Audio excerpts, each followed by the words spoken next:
Gavin Reynolds stood on the balcony of his penthouse, raising a glass of vintage scotch to the city skyline. He had done it. He hadn't just divorced his wife. He had annihilated her.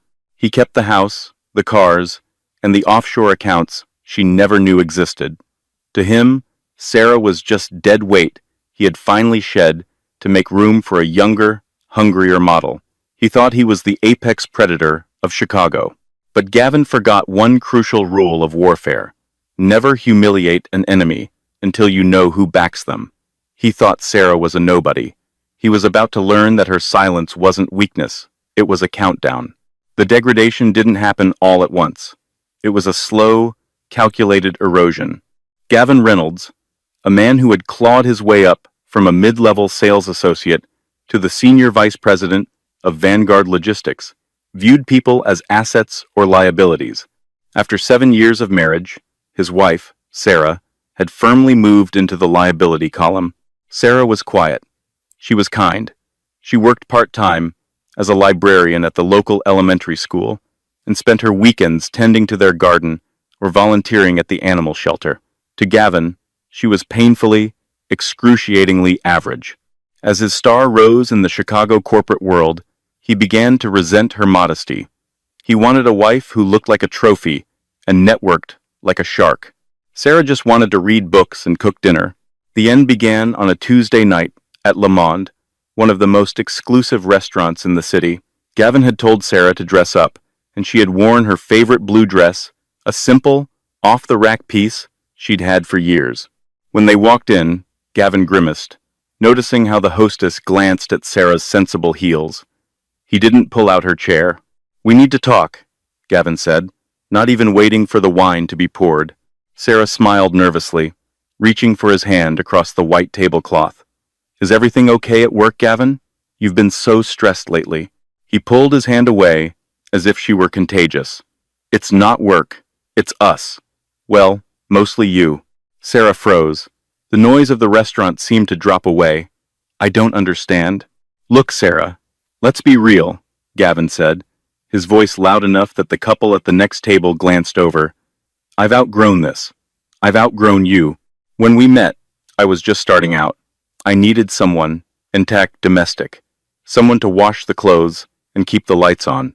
But now, I'm closing 8-figure deals. I'm meeting with senators. And frankly, bringing you to galas is embarrassing." Sarah felt the blood drain from her face. "Embarrassing? Gavin, I've supported you for 7 years.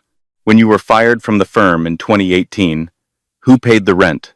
Who stayed up with you when you were depressed? Ancient history," Gavin waved a hand dismissively. "That's the problem with you. You live in the past, I live in the future, and my future doesn't include a librarian who buys her clothes at Target." He took a sip of water, looking bored. "I've met someone else. Her name is Jessica. She's in marketing. She gets it. She gets me." Tears welled in Sarah's eyes, but she didn't scream. She didn't throw her wine. She just stared at him, a strange, unreadable expression crossing her face. "You're leaving me for a marketing associate?" "I'm leaving you for an upgrade," Gavin corrected cruelly. "I've already spoken to my lawyers. You'll be served tomorrow. Don't try to fight it, Sarah. You know I have the resources to drag this out until you're bankrupt. Just take the settlement and disappear. Go back to your dad's little farm, or whatever he does." Sarah looked down at her lap. Her father, Arthur, was a subject Gavin rarely asked about. Gavin knew Arthur was retired and lived on a large property in Wyoming. In Gavin's mind, Arthur was a retired ranch hand, or maybe a mechanic who lived in a trailer. Gavin had never bothered to visit. He was too busy building an empire. "You want a divorce?" Sarah asked, her voice barely a whisper. "I demand one." "Okay," Sarah said. She stood up, picking up her purse. "If that's what you want, Gavin, I won't fight you." Gavin laughed, a sharp, barking sound. "Of course you won't. You can't afford to." He watched her walk out of the restaurant, feeling a surge of triumph. It was easier than he thought. He pulled out his phone and texted Jessica, "Done." She folded like a cheap suit. "Drinks at my place?" He had no idea that the cheap suit he just discarded was the only thing protecting him from a hurricane. The divorce proceedings were less of a negotiation and more of a slaughter. Or at least, that's how Gavin described it to his friends at the squash club. He hired Simon Blackwood, a divorce attorney known in Chicago as the Butcher. Blackwood was expensive, aggressive, and morally bankrupt, exactly Gavin's type. Here's the strategy, Blackwood told Gavin in his glass-walled office overlooking the river. We lowball her on the alimony. We claim the penthouse was purchased with premarital assets. I know it wasn't, but we can bury her in paperwork if she contests it. And the offshore accounts? She doesn't know about the shell company in the Caymans, right? She thinks shell company is something you find at the beach, Gavin sneered. She's financially illiterate. She let me handle everything. Perfect, Blackwood grinned. We offer her a lump sum, $50,000, and she signs an NDA so she can't talk about your business dealings. If she refuses, we threaten to sue her for emotional distress and drag her name through the mud. When the papers were sent to Sarah, she was staying at a small motel on the outskirts of the city. She didn't hire a high-powered attorney. She hired a local family lawyer, a frantic woman named Brenda who worked out of a strip mall. When the two sides met for mediation, the contrast was comical. Gavin and Blackwood sat on one side of the mahogany conference table in tailored Italian suits, flanked by stacks of binders. Sarah sat on the other side in a cardigan, with Brenda shuffling through a messy briefcase. My client is being generous, Blackwood started, sliding a thin document across the table. 50,000. No alimony. She vacates the property immediately. Brenda looked at the paper, adjusting her glasses. Mr. Reynolds, the marital assets are valued at over $4 million. This is an offer to keep us from destroying her, Gavin interrupted, leaning forward. He locked eyes with Sarah. Sarah, look at me. You know you can't win this. You don't have the money for a forensic accountant. You don't have the stamina. Do you really want to spend the next 3 years in court? Or do you want to take the cash and go buy, I don't know, a lot of cat food? Sarah looked tired. She hadn't been sleeping. She looked at Gavin, then at the aggressive lawyer, and finally at the document. Is this really what you want, Gavin? She asked softly. To leave me with nothing? I earned it, Gavin snapped. You just existed near it. Sarah took a deep breath. She picked up the pen. Sarah, don't sign that, Brenda whispered urgently. We can fight for more. It's okay, Brenda, Sarah said, her voice steady. I just want it to be over. I want him to be free. She signed her name, Sarah Reynolds. Gavin snatched the paper away before the ink was dry. Smart girl. Now, please change your last name back to Sterling. I don't want you dragging my brand down. I will, Sarah said. She stood up. Goodbye, Gavin. I hope everything you've built is worth what you paid for it. It's worth every penny, he smirked. As Sarah left the office, Gavin high-fived his lawyer. That was pathetic. I almost feel bad for her. Almost. 2 weeks later, the divorce was finalized. Gavin wasted no time. He moved Jessica into the penthouse the very next day. They threw a massive freedom party to celebrate. The penthouse was packed with Chicago's elite bankers, tech entrepreneurs, and models. Champagne flowed like water. Jessica was wearing a diamond necklace that Gavin had bought with money he'd hidden from the settlement. Gavin stood on a table, holding a microphone, his face flushed with alcohol and arrogance. Listen up, everyone, he shouted over the thumping bass of the music. They say marriage is grand, but divorce? Divorce is 100 grand. The crowd roared with laughter. To Sarah, Gavin toasted mockingly. The best mistake I ever made. Thanks for the freedom, honey. And thanks for being too stupid to check the Cayman accounts. The room erupted in cheers. Jessica kissed him passionately, the crowd applauding the new power couple. Gavin felt like a god. He had won. He had beaten the system. He had discarded the dead weight and kept all the gold. But in the back of the room, near the caterers, a man in a simple black suit was watching. He wasn't a guest. He was a private investigator named Cole. He adjusted his earpiece and whispered into his lapel. He just admitted to the Cayman fraud in front of 100 witnesses. I have it recorded. On the other end of the line, sitting in a leather armchair in a dark library in Wyoming, Arthur Sterling took a sip of tea. Good, Arthur said, his voice like grinding gravel. Let him have his fun tonight, Cole. Let him feel untouchable. Tomorrow, we start turning off the lights. Arthur hung up the phone and looked at a photo on his desk. It was of him and Sarah. He wasn't just a retired rancher. Arthur Sterling was the majority shareholder of Sterling Holloway Global, the private equity firm that had just quietly acquired the controlling stake of the bank that held all of Gavin's loans. Gavin bragged about winning the battle. He didn't know the war had just been authorized. For 3 months following the divorce, Gavin Reynolds lived in a state of euphoric delusion. He was the king of Chicago, or at least that was the reflection staring back at him from the mirrored walls of his expanded corner office. With Sarah gone, he felt unanchored in the best possible way, to no one to question his late nights, no one to ask about the morality of his business decisions, and no one to remind him of his humble beginnings.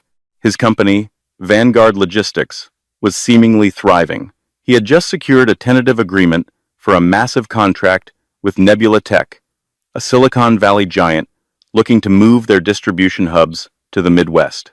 This deal would push Vanguard's valuation into the stratosphere.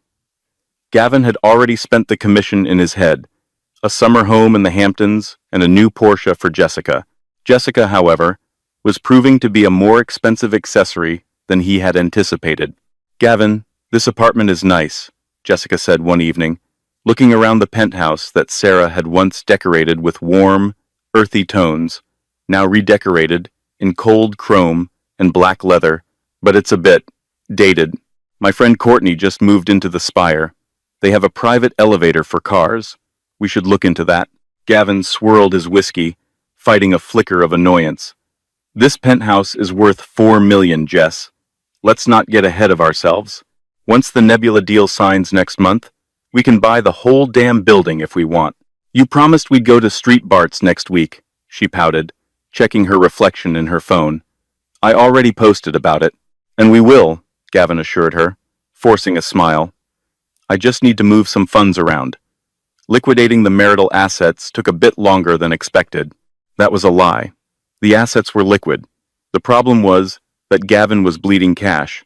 Between the settlement legal fees, Blackwood didn't come cheap, the redecorating, Jessica's shopping sprees at the Magnificent Mile, and the bribes consulting fees, he called them to secure the Nebula contract. His cash flow was tight, but Gavin wasn't worried. He was a master of the shell game. As long as the music kept playing, he could keep moving the debt from one credit line to another. Hundreds of miles away, the atmosphere was drastically different. Sarah sat on the porch of a sprawling ranch house in Jackson Hole, Wyoming. The air smelled of pine needles and coming snow. This wasn't just a farm, it was the Double S Ranch, a 20,000-acre estate that had been in the Sterling family for 4 generations. Her father, Arthur Sterling, sat beside her in a rocking chair. He was wearing worn denim and flannel, looking every bit the retired rancher Gavin assumed he was. But on the table between them lay a tablet displaying global market trends and a dossier stamped with the logo of Sterling Mercer Capital. You look different, Sarah, Arthur said gently. You look like you can breathe again. Sarah took a sip of lemonade. I feel stupid, Dad. For 7 years, I played small. I clipped coupons. I drove that beat-up Honda. I wanted him to love me for me, not for the Sterling money. I wanted to prove that we could build a life together from scratch. And you did build a life, Arthur said, his voice hardening. You built his life. You used your trust fund dividends to pay off his student loans anonymously. You paid the down payment on the penthouse through that Shell LLC so his ego wouldn't be bruised. You made him, Sarah, and he threw me away like garbage, she whispered. He didn't just throw you away, Arthur corrected. He tried to break you, he mocked you, and then he committed a federal crime by hiding assets during a divorce proceeding. Arthur tapped the tablet. Cole sent the audio files. Gavin admitted to the Cayman accounts. We have him on fraud, Sarah. We could send him to prison tomorrow. Sarah looked out at the mountains. Prison is too easy. If he goes to jail, he'll play the victim. He'll write a book about how the system failed him. I don't want him to be a martyr. I want him to understand. Arthur raised an eyebrow. Understand what? That he didn't win, Sarah said, her eyes finally showing a spark of the steel that ran in the Sterling bloodline.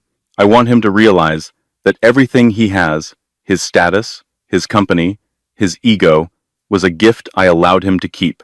Until now. Arthur smiled, a terrifyingly cold expression for such a warm-looking man. He picked up his phone and dialed a number. Get me the acquisition team, Arthur said. Initiate Operation Glasshouse.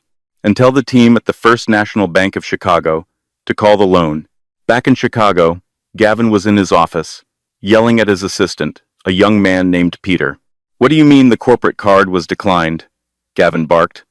I'm trying to book a flight to Street Bart's. I don't know, sir, Peter stammered, trembling. The bank said there's a freeze on the account pending a compliance review. Compliance review? Gavin laughed incredulously. I've been banking with them for 10 years. Get me the branch manager. Get me Henderson. Mr. Henderson isn't taking calls, sir.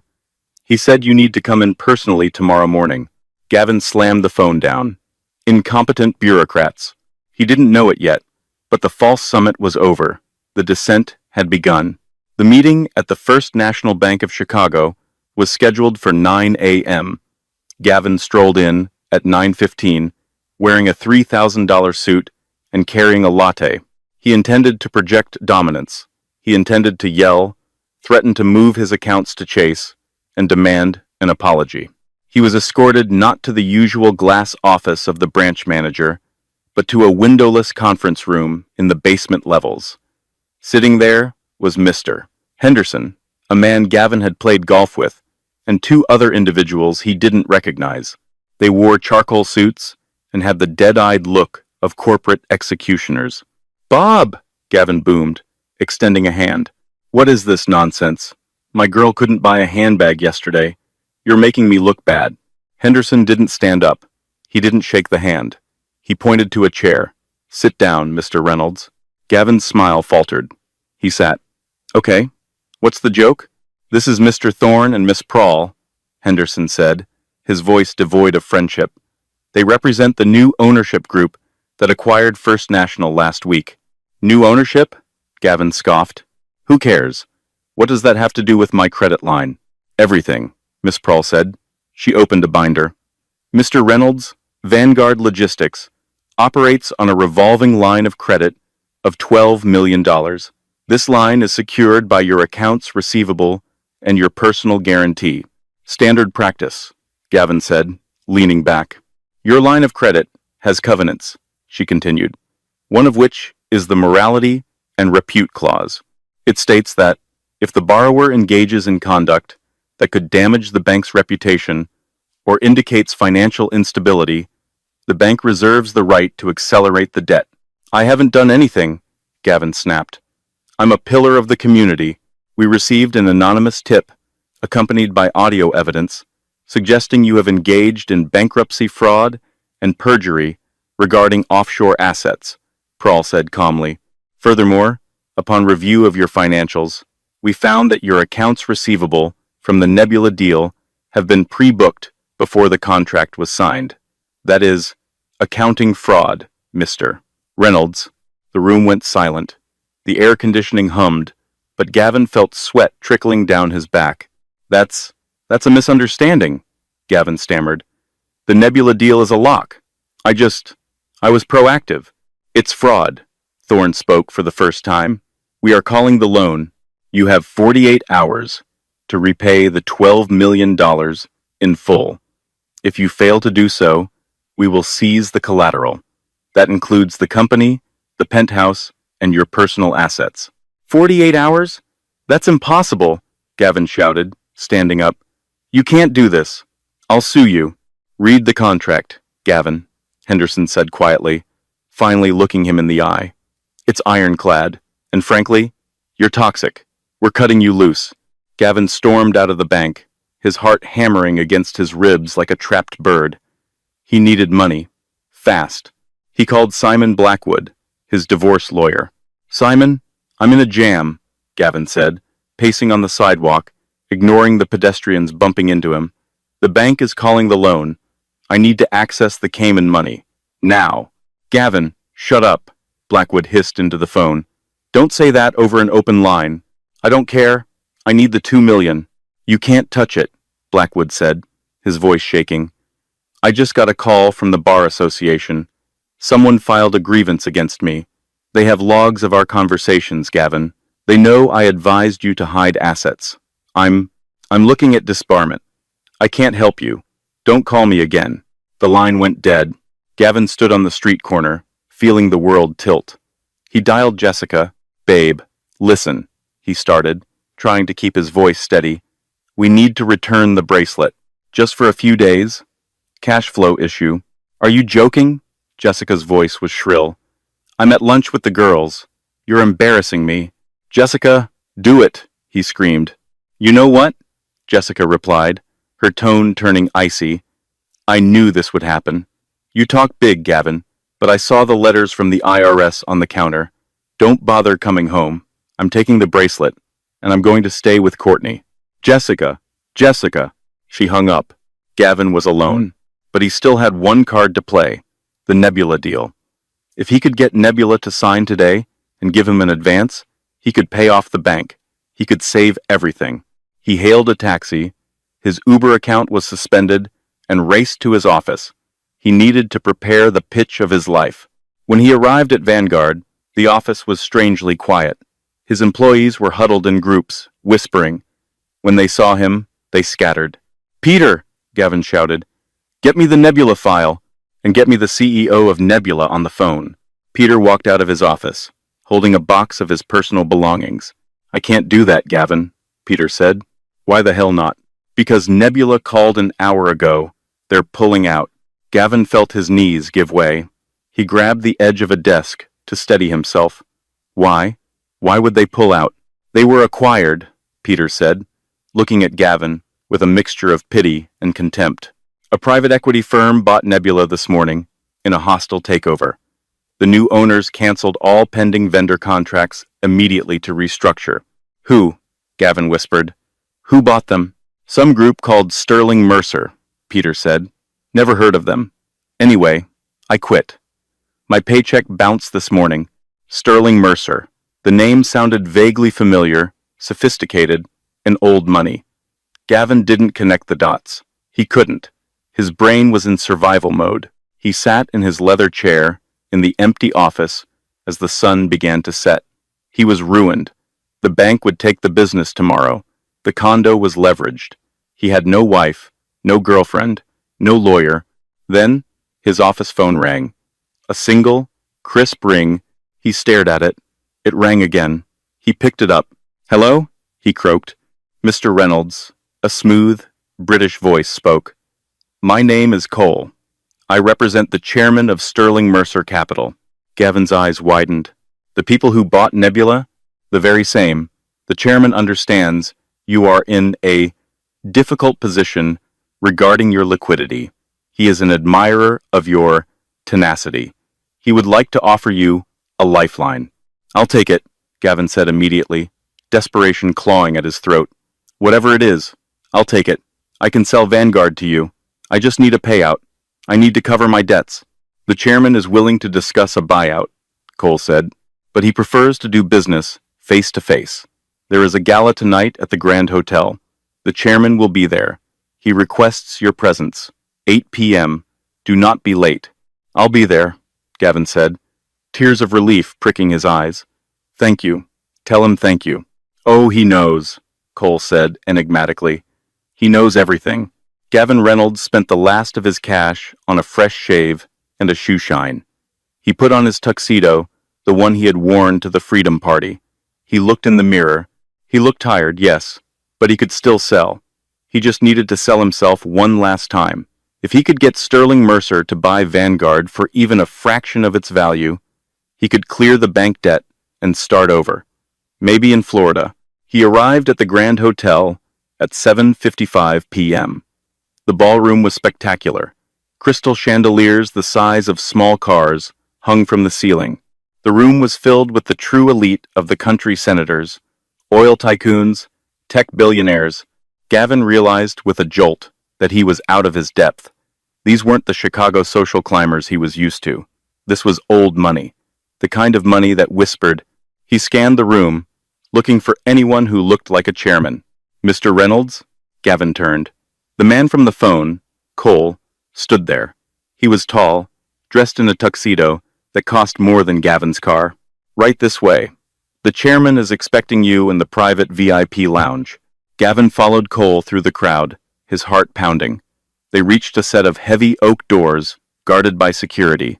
Cole nodded, and the doors opened. The room inside was quieter, smelling of cigars and aged brandy.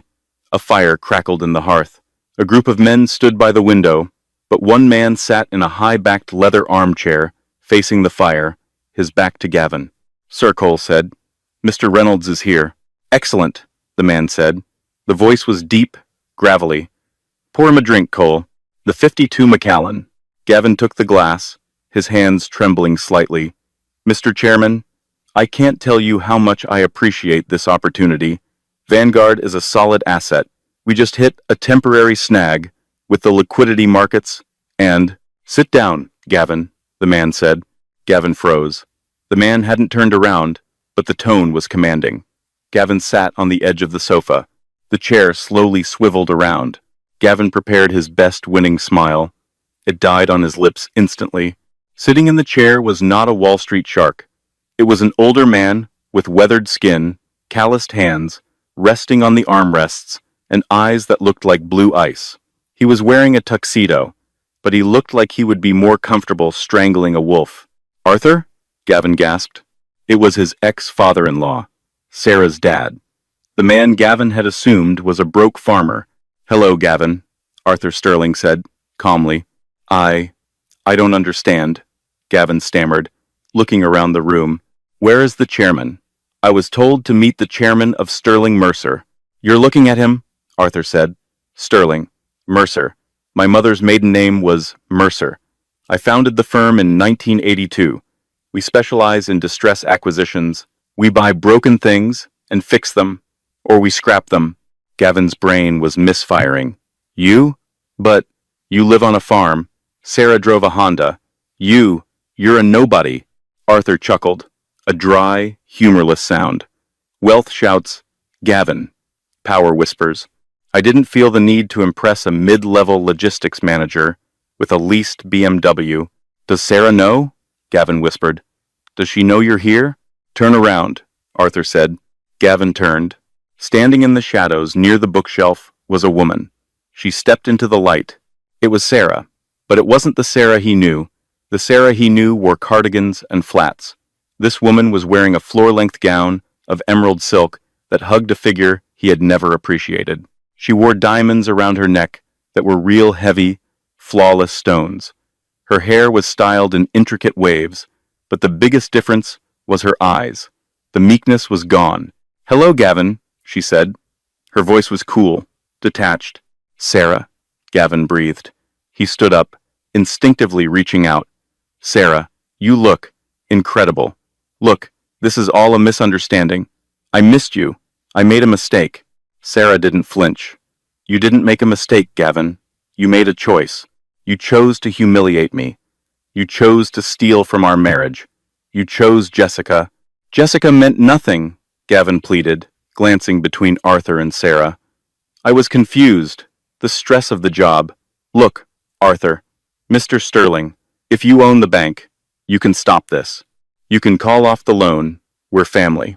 We were family, Arthur corrected, standing up. He was taller than Gavin, broader. Now, you are a liability on my balance sheet. I can fix it, Gavin cried. I'll work for you. I'll run Vanguard under your umbrella. Just don't ruin me. Run it? Arthur laughed. Gavin, you don't seem to understand. I didn't buy Nebula and the bank to hire you. I bought them to audit you. Arthur picked up a file from the side table and tossed it onto the coffee table. It landed with a heavy thud. That is a forensic accounting of your entire life, Arthur said. The shell companies in the Caymans, the tax evasion, the bribes paid to the previous Nebula procurement officer. It's all there. Gavin looked at the file, pale as a sheet. What do you want? I want you to sign Vanguard over to Sarah, Arthur said. Sen said, 100% of the equity. For $1. And if I don't, then I hand that file to the FBI, the IRS, and the SEC, Arthur said simply. You'll go to prison for 20 years, and while you're inside, I'll make sure you don't even have money for commissary. Gavin looked at Sarah. She was watching him with zero sympathy. Sarah, please, he begged. After everything we had? 7 years? 7 years of me supporting you, Sarah said. 7 years of me hiding who I was so you wouldn't feel small, and you repaid me by treating me like a servant. Sign the papers, Gavin. Gavin looked at the pen Arthur held out. His hand shook violently as he took it. He looked at the document, transfer of ownership. He signed. Good, Arthur said, snatching the paper back. Now, get out. Get out? Gavin blinked. But where do I go? I don't know, Arthur said, sitting back down and taking a sip of his scotch. I hear there's a motel on the outskirts of town. Very affordable. It's where Sarah stayed when you kicked her out. But I have no car, no money. Sarah stepped forward. She reached into her clutch and pulled out a single $20 bill. She tucked it into Gavin's tuxedo pocket. For the taxi, she said. Consider it alimony. Cole opened the door. The sounds of the party outside, the laughter, the music, the clinking glasses flooded in. Gavin walked out of the room, past the security guards, past the billionaires. He walked out of the hotel and onto the cold Chicago street. He reached into his pocket and touched the $20. It was all he had left in the world. He had won the divorce, but he had just lost his life. And yet, Arthur and Sarah weren't done. The dismantling of Gavin Reynolds was only in phase 1, because while he was now broke, he was still free, and Arthur Sterling believed that some debts couldn't be paid with money. The slide from the penthouse to the pavement is steep, but the landing is what breaks you. For 3 weeks, Gavin Reynolds lived in room 14 of the Blue Star Motel, a decaying establishment near the interstate where the neon sign buzzed incessantly through the night. The room smelled of stale tobacco and desperation. Sarah's $20 had bought him a taxi to the motel and a bottle of water.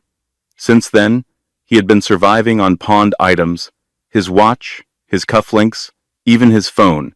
Gavin Reynolds, the man who once ordered $500 steaks without looking at the price, was now eating instant noodles made with lukewarm tap water. But the hunger in his stomach was nothing compared to the hunger for revenge rotting his soul. He refused to accept his reality. In his mind, this was a temporary glitch, a narrative arc. He was the hero in the second act, enduring the dark night of the soul before his triumphant return. He spent his days at the public library, the same library Sarah used to work at, using the free internet to search for jobs. It was humiliating. Every time he walked in, he expected the librarians to recognize him as the husband who had publicly shamed their colleague. They didn't, but the paranoia gnawed at him.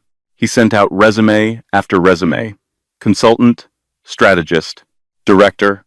The responses were silence. Or worse, one afternoon, he managed to get a phone interview with a mid-sized logistics firm in Ohio. The interviewer, a man named Miller, sounded enthusiastic at first. Your resume is impressive, Mr. Reynolds. Vanguard's growth numbers were stellar. I built that company from the ground up, Gavin lied smoothly, sitting on the edge of his stained motel bed. I'm looking for a new challenge. Right, Miller said. Then the typing stopped. Wait, Reynolds. Gavin Reynolds? The one involved in the Sterling Mercer acquisition? I facilitated the sale. Yes, Gavin spun. I see. Miller's voice dropped 50 degrees. Mr. Reynolds, I'm going to be honest. We can't hire you. Why not? I'm overqualified. It's not your qualifications. It's your standing. There's a note in the industry database. A do not hire flag attached to your credit profile. It says, high risk, fraudulent practices. And frankly, word gets around. You cross the Sterlings. The Sterlings are vindictive liars, Gavin shouted into the receiver. Good luck, Mr. Reynolds, Miller said, and hung up. Gavin threw the cheap burner phone across the room. It cracked against the wall. He sat in the silence, his breathing jagged. They had blacklisted him. Arthur Sterling hadn't just taken his money. He had salted the earth so nothing could ever grow again. Fine, Gavin whispered, his eyes bloodshot. If I can't build, I'll burn. He remembered something. A loose end. Back when Vanguard was his, Gavin had cut corners. To save money on server security, he had hired a freelance hacker named Silas to set up a backdoor into the logistics network. It was illegal, a way to bypass customs checks digitally for certain high-paying, under-the-table clients. When Arthur took over, his forensic accountants had found the fraud, but they likely changed the passwords. However, Gavin knew Silas, and Silas knew the architecture of the system better than anyone. If Gavin could get into the system, he could crash the Nebula distribution grid right before their first massive launch under Sarah's leadership. He could cause millions in damages. Sterling Mercer stock would tank. Sarah would look incompetent. It wouldn't get him his money back, but it would destroy her. And right now, mutual destruction felt like a victory. He pawned his wedding ring, the last thing he had left to pay Silas. They met in a diner on the south side at 2 a.m. Silas was a jittery man in a gray hoodie, nursing a black coffee. "You look like hell, Reynolds," Silas sneered. "Cut the commentary," Gavin snapped. "Can you do it? Get into Vanguard's mainframe? It's tough. They upgraded the firewalls. But I left a kernel in the code, a ghost key. If I activate it, I can corrupt the shipping manifests. The trucks will go to the wrong cities. The inventory will vanish from the screens. Total chaos. Do it," Gavin hissed. "I want the launch tomorrow to be a disaster." "It'll cost you," Silas said. "More than a wedding ring. I'll pay you when the stock drops," Gavin promised desperately. "I'm shorting the stock. When it crashes, I'll make millions. Then I'll pay you double." It was a lie. Gavin had no money to short the stock. He just needed Silas to pull the trigger. Silas looked at him, studying his face. Then he shrugged. "All right, but I need physical proximity. I need to be within range of their local server farm to bridge the connection. You know where the warehouse is." "I know it," Gavin said. "I built it. Meet me there tonight at 3 a.m. We park around the back. I run the script. We watch the fireworks." Gavin felt a surge of adrenaline. He wasn't powerless anymore. He was the saboteur. He arrived at the massive Vanguard distribution center at 2:50 a.m. The building was a monolith of steel and concrete, lit by floodlights. Inside, the automated robots were preparing the Nebula shipment for the morning launch. It was an operation worth $50 million. Gavin waited in the shadows of the loading dock, shivering in his thin jacket. He saw a car pull up. Silas got out, carrying a laptop. "You ready?" Silas whispered. "Born ready," Gavin grinned, his teeth chattering. "Destroy it all." Silas opened the laptop. He typed a furious stream of code. The screen reflected in Gavin's eyes, green text scrolling like a waterfall. "Accessing main grid," Silas muttered. "Bypassing protocols. Okay, I'm in. One keystroke. Gavin, you sure you want to do this? This is a federal crime. Cyber terrorism, basically." "They took my life," Gavin spat. "Push the button." Silas hovered his finger over the enter key. He looked at Gavin one last time. "Push it!" Gavin screamed. Silas smiled, but it wasn't a nervous smile. It was a calm, professional smile. He closed the laptop. "What are you doing?" Gavin demanded. "Do it." "I don't think I will," Silas said. Suddenly, the floodlights in the parking lot snapped on, blindingly bright. Gavin threw his hands up to shield his eyes. "Gavin Reynolds," a voice boomed over a loudspeaker. "This is the Chicago Police Department. Drop to your knees." Gavin spun around. He was surrounded. 3 squad cars blocked the exit. Officers with drawn weapons were advancing. And standing behind the police line, safe and warm in a wool coat, stood Arthur Sterling. Next to him was Sarah. Gavin looked at Silas. "Sorry, Gav," Silas shrugged. "Mr. Sterling pays better, and he pays in advance." The silence of the industrial park was shattered, not by the click of a keyboard, but by the concussive thud-thud-thud of floodlights, igniting one by one. Gavin Reynolds stood frozen on the loading dock, his hand halfway extended toward the laptop. The sudden illumination was blinding, turning the pitch-black night into a harsh, exposure-filled white. He shielded his eyes, his heart hammering against his ribs like a trapped bird. "What did you do?" Gavin screamed at Silas, his voice cracking with panic. Silas didn't flinch. He didn't run. He simply closed the laptop with a calm, deliberate snap, sliding it into his backpack. "I did my job, Gavin. I secured the network." Network secured. Suspects acquired. A mechanical voice boomed from a loudspeaker mounted on a tactical vehicle that had just screeched around the corner. Blue and red lights erupted from the darkness, bouncing off the steel walls of the Vanguard distribution center. 3 squad cars boxed them in against the loading bay doors. Officers in tactical gear poured out, weapons drawn, their beams cutting through the mist. "Gavin Reynolds, put your hands in the air and drop to your knees. Now." Gavin's legs gave way, but not out of compliance, out of sheer terror. He collapsed onto the cold concrete, the grit biting into his palms. "It wasn't me. I was coerced. He's the hacker," he sobbed, pointing a shaking finger at Silas. Silas stood calmly, placing his hands behind his head as if he were relaxing at a beach resort. An officer approached him, but instead of roughing him up, he nodded. "Clear," the officer said into his radio. "Asset is secure." Gavin blinked, the realization dripping into his brain like ice water. Asset. Silas wasn't being arrested. From behind the wall of police cruisers, a black SUV pulled up. The back door opened, and Arthur Sterling stepped out. He was dressed in a heavy wool coat, looking like a monolith of judgment. He walked over to the police line, and then he reached a hand back into the car to help someone else out. Sarah. She wore a trench coat belted at the waist and high leather boots. She walked past the police, past Silas, and stopped 5 feet from where Gavin knelt in the dirt. She looked down at him. There was no triumph in her eyes, no gloating smirk. There was only a profound, crushing disappointment. "You really did it," she said, her voice barely audible over the idling engines of the police cars. "I told my father you wouldn't. I told him, Gavin is greedy, but he's not a criminal. He won't try to hurt innocent workers just to spite me. I bet him $1 you would walk away." She reached into her pocket, pulled out a crisp dollar bill, and handed it to Arthur. "I lost," she whispered. "Sarah." Gavin scrambled forward on his knees, only to be yanked back by a police officer. "Sarah, listen to me. I was desperate. I'm sick.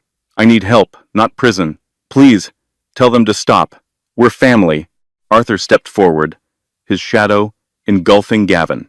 "You ceased to be family the moment you treated my daughter as a line item to be liquidated. You aren't being arrested for a family dispute, Mr. Reynolds. You are being arrested for conspiracy to commit corporate espionage, attempted computer fraud, and breaking and entering. And given the scale of the Nebula contract you tried to sabotage, this is a federal offense. Cuff him," the sergeant ordered. As the cold steel ratcheted shut around his wrists, Gavin looked at Silas one last time. "Why?" Gavin rasped. Silas smirked, lighting a cigarette as the cops led Gavin away. "I told you, Reynolds. You play checkers. The Sterlings play 4D chess. They've been monitoring your dark web searches for weeks. We were just waiting for you to show up." The interrogation. The holding cell at the precinct was a sensory deprivation tank of misery. It smelled of stale urine and industrial bleach. Gavin sat on a metal bench bolted to the floor, shivering. His tuxedo, the symbol of his former glory, was now stained with grease and dirt, the collar torn from the arrest. He had been there for 6 hours. No lawyer had come. His phone call to Simon Blackwood had gone to a disconnected number. When the heavy steel door finally buzzed and swung open, Gavin shot up, expecting a public defender. It was Sarah again. She entered the small, windowless room and sat at the metal table. She placed a single manila folder in front of her. The guard remained outside, watching through the glass. "You can't be here," Gavin croaked. "It's against procedure." "I'm the victim," Sarah said calmly, "and the prosecution thought it might be therapeutic for both of us." Before you go away, Gavin sat slowly. Go away? Sarah? Come on. I'm a first-time offender. I'll get probation. Community service. Sarah opened the folder. Gavin, look at this. She slid a document across the table. It wasn't a legal brief. It was a bank transfer record from 7 years ago. What is this? That is the record of me paying off your student loans, she said. $38,000. I sold my grandmother's jewelry to do it. I told you I won a small lottery scratch-off because I didn't want to hurt your pride. She slid another paper. This is the down payment on the penthouse. You thought you saved enough from your bonuses. You didn't. I transferred 50 grand into your savings account incrementally over 2 years, disguised as interest adjustments. I did it so you would feel like the man of the house. Gavin stared at the papers, his mouth dry. Why are you showing me this? To show you that I never cared about the money, Sarah said, her voice trembling with a sudden, intense emotion. I had millions, Gavin. I could have bought Vanguard 10 times over, before we even got married. But I wanted us. I wanted to build something real. I made myself small so you could feel big. And how did you repay me? I loved you, Gavin stammered, falling back on his old charm, though it felt hollow now. No, Sarah cut him off sharply. You loved having a fan, and the moment you thought you were big enough, you discarded me like I was trash. You humiliated me in that restaurant. You laughed about it at your party. You tried to leave me with nothing. She leaned forward, her eyes locking onto his. I didn't destroy you, Gavin. I just stopped propping you up. And look at how fast you fell. Please, Gavin whispered, tears cutting tracks through the grime on his face. I'm sorry. I'm so sorry. Just drop the charges. I'll go away. I'll move to Nebraska. I'll disappear. It's out of my hands, Sarah said, standing up and buttoning her coat. The FBI is involved now, but I did ask the district attorney for one favor. What? Gavin asked, a flicker of hope igniting. I asked them to make sure you go to a facility with a good library, she said, her voice dripping with tragic irony. You always said reading was for boring people. You're going to have a lot of time to catch up. She knocked on the glass. The guard opened the door. Sarah! Gavin screamed, lunging against the table, the chains rattling violently. Don't leave me here. I'm Gavin Reynolds. I'm somebody. She didn't look back. The door clanged shut, sealing him in silence. The verdict. The trial was swift. It wasn't the media circus Gavin had hallucinated about. There were no cameras, no admiring fans protesting his innocence. It was a dry, bureaucratic dissection of his failures. The evidence was overwhelming.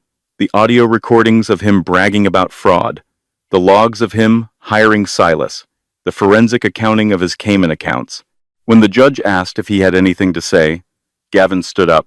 He wanted to give a speech about ambition, about how the system was rigged, but when he opened his mouth, he saw Arthur Sterling sitting in the back row, arms crossed, watching him with the impassive stare of a man watching a bug hit a windshield. Gavin faltered, I just wanted to win. Mr. Reynolds, the judge said, peering over his glasses. Life is not a game to be won. It is a responsibility to be managed. You have failed in every regard. Sentence. 15 years in a federal correctional institution.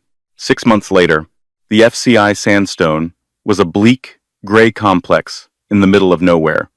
It was a place where time didn't pass. It eroded. Inmate 8,940 pushed the heavy canvas cart down the hallway of the laundry block. The air was thick with the smell of industrial detergent and damp cotton. Gavin's hands, once manicured and soft, were red and chapped. His back ached constantly. He wasn't the boss here. He wasn't even a consultant. He was the guy who folded underwear for murderers and thieves. He shuffled into the break room for his 15-minute lunch. He grabbed a plastic tray of lukewarm mash and sat in the corner, keeping his head down. Eye contact here was a currency he couldn't afford to spend. On the wall, a small, caged television buzzed with the afternoon news. Usually, the inmates watched sports or music videos, but today, the channel was stuck on a national business network. Turn that crap off, a large inmate with a neck tattoo grumbled. Wait, Gavin whispered, involuntarily. On the screen, a banner headline read, Sterling Mercer posts record profits. The camera cut to a live feed of a gala in Chicago, the same ballroom where Gavin's life had ended. But the atmosphere was different. It was warmer, less aggressive. At the podium stood Sarah. She looked breathtaking, not in a flashy, trophy wife way, but in a way that commanded absolute respect. She wore a tailored white suit that seemed to glow under the lights.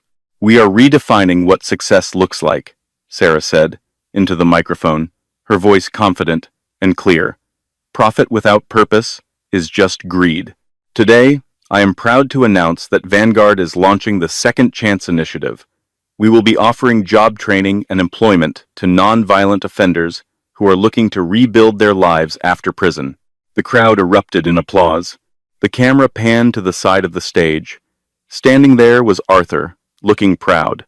And next to Sarah was a man Gavin didn't recognize. He was tall, with kind eyes and a messy tie. He wasn't a shark. He was a high school principal, Sarah's new fiancé. He looked at her like she was the only person in the room. "She looks happy," the inmate with the tattoo said, shoveling food into his mouth. "That the broad, running the charity?" Gavin stared at the screen. He saw the woman he had called dead weight, carrying the weight of an empire with grace. He saw the life he could have had if he hadn't been so obsessed with chasing something better. He realized then that he had never actually known his wife. He had only known the reflection of himself he projected onto her. And now that the mirror was broken, he was invisible. "Yeah," Gavin said, his voice cracking. He looked down at his tray, unable to bear the brightness of her smile. "She's the one running it." "You know her?"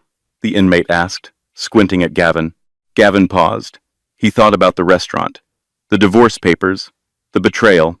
"No," Gavin whispered, a single tear falling into his gray mash.